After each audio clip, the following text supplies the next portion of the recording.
bienvenue à ce nouveau Renegade Project. On n'en a pas fait depuis longtemps et on est réunis ici pour cette réunion très importante et très sérieuse à propos de Renegade. Et donc Fred va vous parler de ce qu'on en est parce qu'on a fini le casting, hein. Mais je vous montre pas. Ok, ça c'est fait. Et on a aussi parlé du budget. Mais je ne vous le montre pas. Non plus, ok. Et voilà, on commence à tourner vers avril quand on aura tout ce qu'il faut. Oui, alors on a estimé le budget. Alors je sais que quand même en parler du budget. On a pour l'instant un capital de 1000 €. On recherche toujours pour avoir du coup moins d'argent à dépenser, parce qu'on en a déjà beaucoup dans le matériel. Porte à porte. On recherche toujours des gens qui sauraient faire des trucs, genre des maquillages, des costumes, des équipements. Si vous êtes capable de faire des accessoires, et quand je dis des accessoires c'est des trucs utiles, genre oui, voilà, des accessoires quoi. Et ou si vous êtes capable de faire des armes ou des maquillages ou des costumes, on en a des gens qui font ça, mais le truc c'est qu'on en a que un ou deux, on va pouvoir faire tout seul. Et bah envoyez des messages sur la chaîne de la 7 Ace. Ouais, ça s'affichera ici. Là? Voilà. Ouais, là. Ah, il est fort par là. Et je le vois pas parce que c'est qu'il y a du montage. Ouais.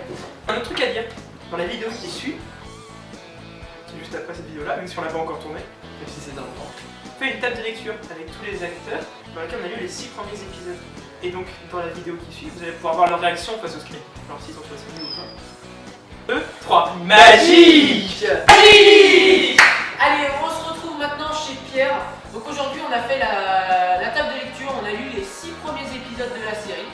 Et on a aussi un peu parlé de... comment dire? Du budget. Ouais, du budget et puis accessoires, tout ce qui... voilà. C'est-à-dire qu'on va regarder Les petits détails, où les tourner, accessoires, les costumes, maquillage et tout et tout. Voilà. Qu'est-ce que t'as pensé des scripts de la saison 1, des 6 premiers? Bah franchement c'est cool. Voilà, je m'attendais pas du tout à cette histoire là et j'ai découvert un nouvel... Alors moi j'ai trouvé trop génial, j'adore mon personnage et j'adore le personnage de tout le monde. J'adore mon personnage aussi. Ouais, trop bien et tout. Et du coup je suis pressée de jouer et tout. Et puis voilà. C'est trop bien. Parce que je peux parler pendant des heures. Hein. Ouais, mais fais juste un peu court. Mais vas-y. Bon, ça m'a fait chier Ok. de pas... Connard.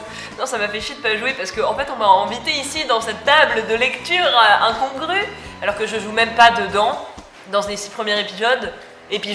Oui je dis putain casse-toi connard de chinois.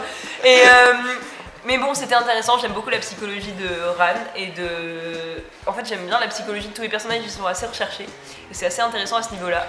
Et les combats sont bien assez épiques, on a une bonne musique, ça c'est vraiment trop cool. Ouais, on vient d'écouter voilà. les musiques Et vous allez kiffer mon personnage parce que...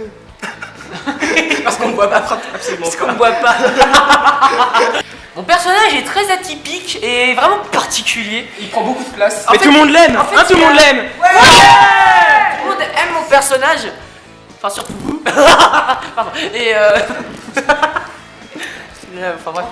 Et non mais je sais, j'aime pas donner mon Fred, Ils sont en train de son danser. personnage ça. a l'air assez, ouais, assez c'est cliché, genre un peu comme Sparadrap ou etc. Bon, je spoil un peu, mais il a l'air assez cliché à ce niveau-là. Et finalement, on découvre que sa psychologie est complètement différente de ce qu'il pourrait montrer. Très vite on découvre. Et on découvre que c'est un des personnages qui a une maturité qui est plus forte que les autres et qui pense vraiment aux autres et qui est pas du tout focalisé sur sa propre personne, qui écoute les autres, qui réfléchit. Il y a deux personnages. Alors mon personnage c'est le mec le plus sobre au monde, mais il a un petit côté héroïque qui le rend sympa. Et on se demande comment il Et peut il voir a parce vrai- qu'il a les yeux beaucoup fermés. Et bah, il y a une vraie évolution tout au long de la série parce que oui je connais la fin. Parce que je pense de mon personnage, alors c'est un personnage qui s'appelle Ben, qui est un nom toujours Regarde j'ai oublié mon nom. atypique. Je pense qu'il ressemble à ça un peu, Ben. Ah, atypique des gâteaux apéro, n'est-ce pas? Ben c'est un personnage qui a une psychologie un peu bizarre. C'est-à-dire qu'il semble vraiment être un fils de pute raciste, sexiste, agressif en tout. Et au fond, à part son fait sur le soutien comique, c'est un type qui est vachement... Je vais parler fort, hein? Ok. C'est un type qui est vachement à l'écoute des gens. Et il y a des réactions très violentes quand on s'en prend aux gens qu'il aime. Et je pense que c'est un personnage que vous allez pas beaucoup aimer au début et aimer vers la fin. Voilà! Qu'est-ce que tu peux nous dire de ton personnage? Mon personnage, vous allez voir, vous allez être étonnés parce qu'au début, on s'attend pas du tout à ça. Et là, tu découvres un truc waouh! Waouh! Tu fais ah ouais, elle est comme ça. C'est waouh. Ok, merci.